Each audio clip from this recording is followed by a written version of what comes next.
How are we doing, all of you beautiful people here at the K.O.E Nation within the sound of my voice? Hazard Analysis, Big Buckin' Empire. Let's make sure you are, yes, you're getting every sweet, soft summer sound that is my voice. Welcome, one and all, folks. God bless every last one of you for this Friday night stream. We're going to be getting into all kinds of different discussion topics. Tony should be swinging by here a little later, but folks, you've got your King of Extreme to keep you company until the main event when Tony makes the run in. So folks, worry not, worry not. We've got plenty of entertainment lined up for you this evening. We got plenty of fun stuff that we're going to be getting into. And of course, your questions, what have you. We're going to be talking about aliens and extraterrestrials. We're going to be talking about Bishop Marmari Emmanuel. And I'm probably going to review a wheat whiskey or two. And also, subscribers, I will honor all shots. Okay, I will. So bring them on, bring them on. Now, without further ado, folks, first, what are y'all drinking tonight? Me, I'm having a beautiful Old Elk straight wheat 10-year. Which I'm going to get into probably a little later on, and I'll give you my impression, if you will. But without further ado, let's get right into one of the top stories. And this calls for the glasses of extreme. And we'll probably touch on this throughout the night, but we'll start now. So, for those who do not know, the attack on Bishop Marmari Emmanuel. Marmari Emmanuel is somebody that's been on my radar for some time.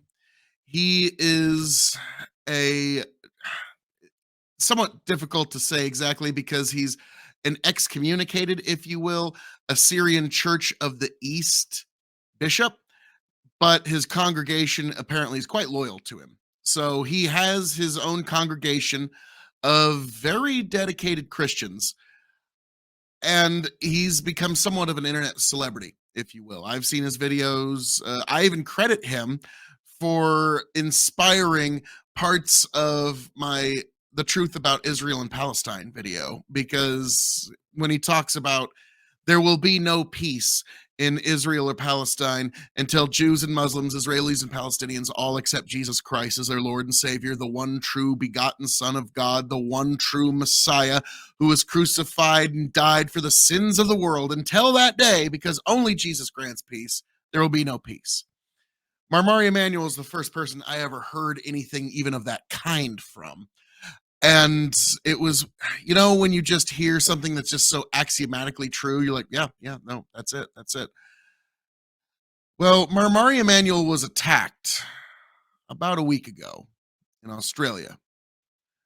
Somebody that allegedly was shouting Allahu Akbar went with a knife, and the first stab, for one reason or another, some people say it's because the knife didn't deploy, some people say it's because just the cross got in the way.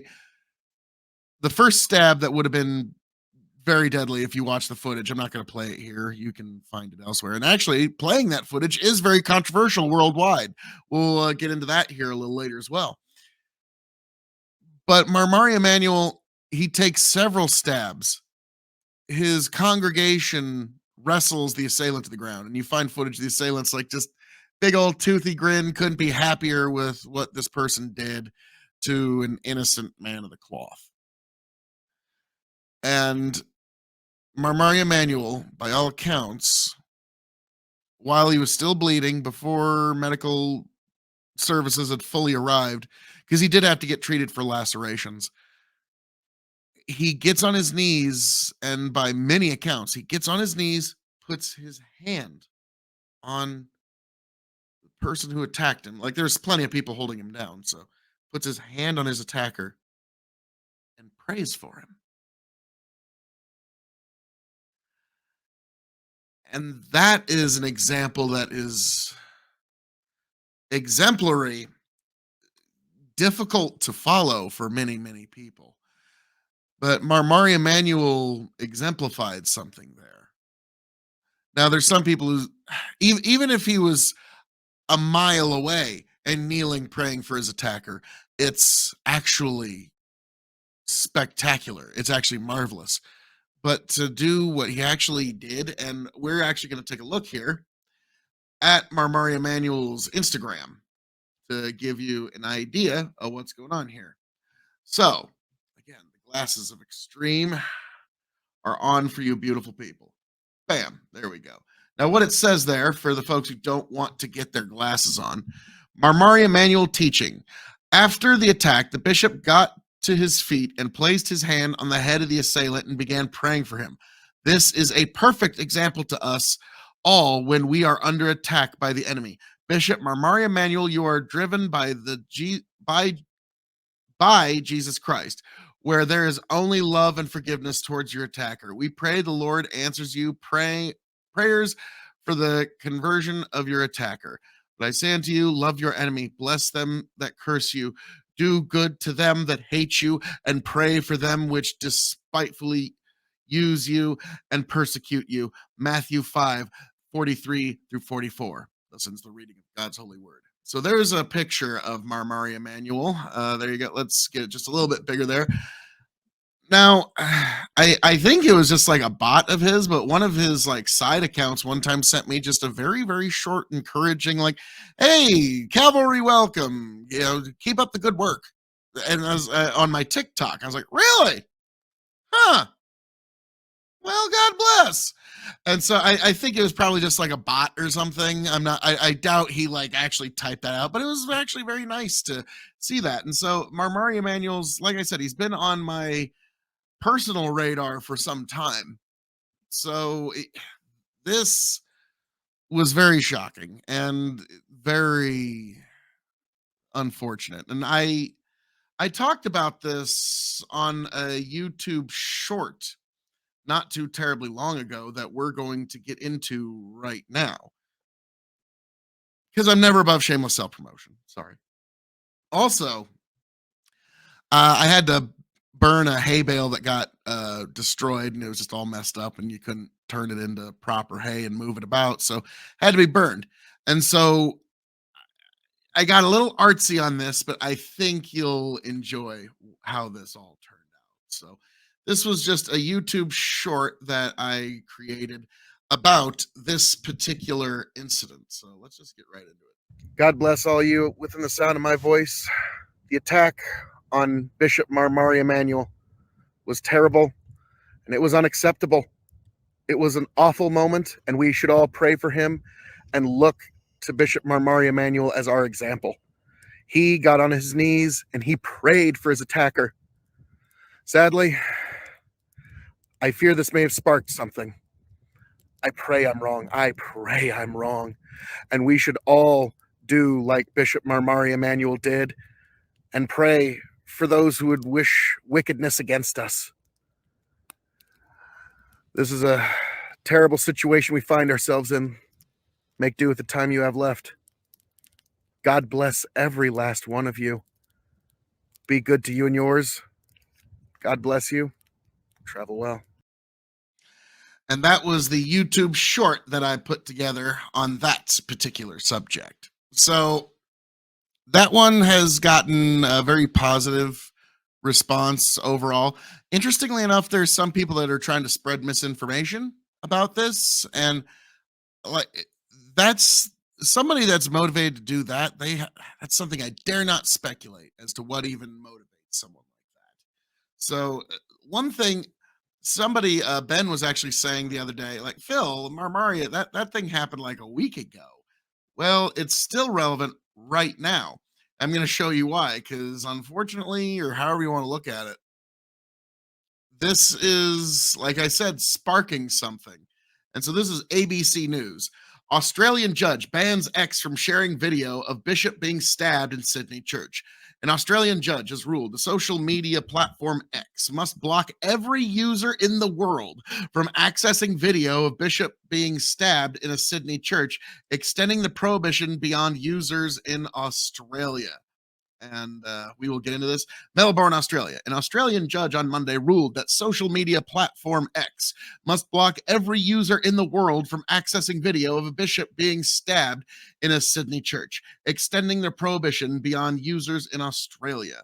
abcnews.go.com. Actually, I got that a little wrong, but X Corp, the tech company rebranded by billionaire Elon Musk when he bought Twitter last year, announced last week it would fight in court Australian orders to take down posts related to a knife attack on Bishop Marmari Emmanuel in an Assyrian Orthodox church as a service was being streamed online on April 15th. The material was geo-blocked from Australia but remains available elsewhere. But the regulator that made the order, Australia's E-Safety Commission, which describes itself as the world's first government agency dedicated to keeping people safer online, successfully applied to the federal court in Sydney for a temporary global ban on the sharing of video of the bishop being like. I'm sorry, this is not in the article, but I'm just like, really? What a shock! An Australian court ruled, hey, Australia should just be able to decide what's online for everybody. What a shock that an Australian court would come to that conclusion. The article continues. In an after hours hearing, Justice Geoffrey Kennett suppressed the footage from all X users until Wednesday when an application for a permit ban will be heard. X has 24 hours to hide footage from users, the judge ruled. The regulator's lawyer, Stephen Tran, had argued that geoblocking Australia did not meet the definition of removal of the footage under Australian law. Tran said the footage was a, quote, graphic and violent video, end quote, that would cause, quote, irreparable harm if it's continuing to circulate, end quote. Ex-lawyer Marcus Hoyer said he had been unable to get instructions from his San Francisco-based client because it was early Monday morning in the United States. Musk has described E-Safety Commission Julie Emmanuel Grant as, quote, the Australian censorship commissar, end quote. Prime Minister Anthony Albanese has earlier criticized X for refusing to remove graphic posts about the knife attack on a bishop and priest in the Christ the Good Shepherd Church. Albanese said social media posts, misinformation, and dissemination of violent images has exacerbated suffering from the church attack, which the two clerics survived, as well as a knife attack at a Sydney shopping mall 2 days earlier, which killed 6 people. Quote, social media has a social responsibility, end quote. Albany said, quote, I find it extraordinary that X chose not to comply and are trying to argue their case, end quote.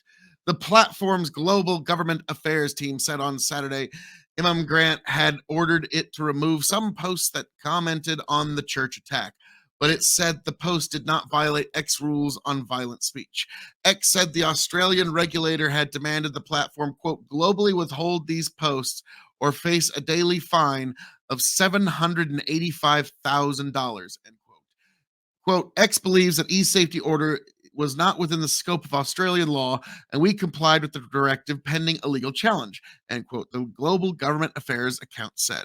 Quote, while X respects the right of a country to enforce its laws within its jurisdiction, the e-safety commissioner does not have the authority to dictate what content X users can see globally, end quote, it said. We will robustly challenge this unlawful and dangerous approach in court, end quote, it added.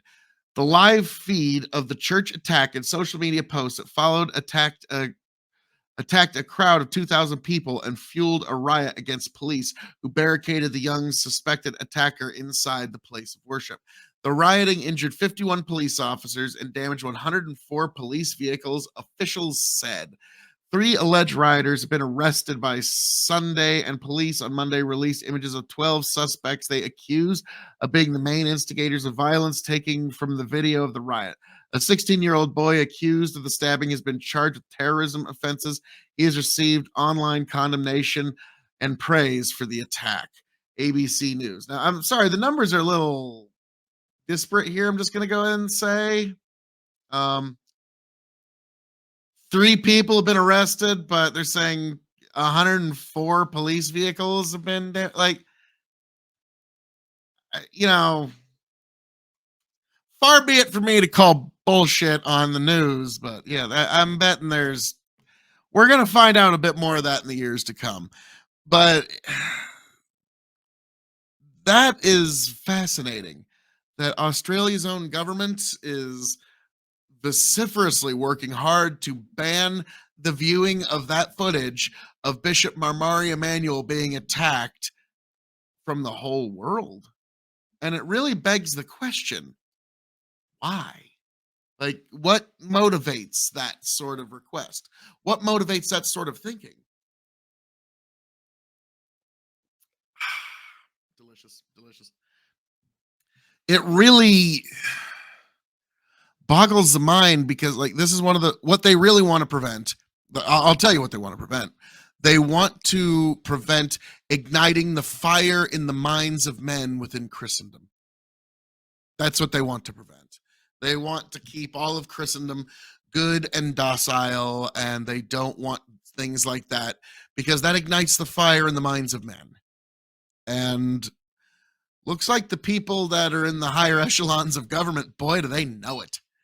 Like I said, this is going to spark something, and I don't know what it's going to look like. I pray it's peaceful and everyone walks away having learned something.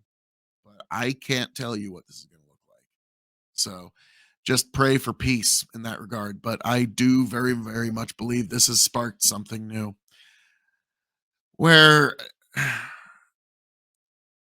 this when I saw this, I was immediately reminded of a terrorist attack many, many years ago when it was in France, and it was on one of the beaches that we landed on with the Allies in Germany, or off the coast of not Germany, but France, anyways. And there was this terrible attack where these terrorists came in with fake bombs, and they beheaded the priest in front of his entire congregation, then got on the pulpit and began, like, as one of the nuns described, it looked like he was speaking some sort of sermon. And that was when I realized, like, yep, there's certain things that are incompatible that are going to be coming to a head here real soon. And here we are. Here we are. Marmari Emanuel didn't harm anybody. He didn't do anything to certainly deserve what he got. And there are many people that, they'll act like, oh, it's so terrible, like peaceful, peaceful, but they always have a but. Like, I've noticed there's some folks that are going to have some sort of tepid defense for that kind of behavior. And that's why I'm worried about what's been sparked, because I've always said no relationship, no matter how large or small, can survive stacking resentments, and they're starting to stack. And I pray for peace, but I prepare for the worst. Make do with the time you have left.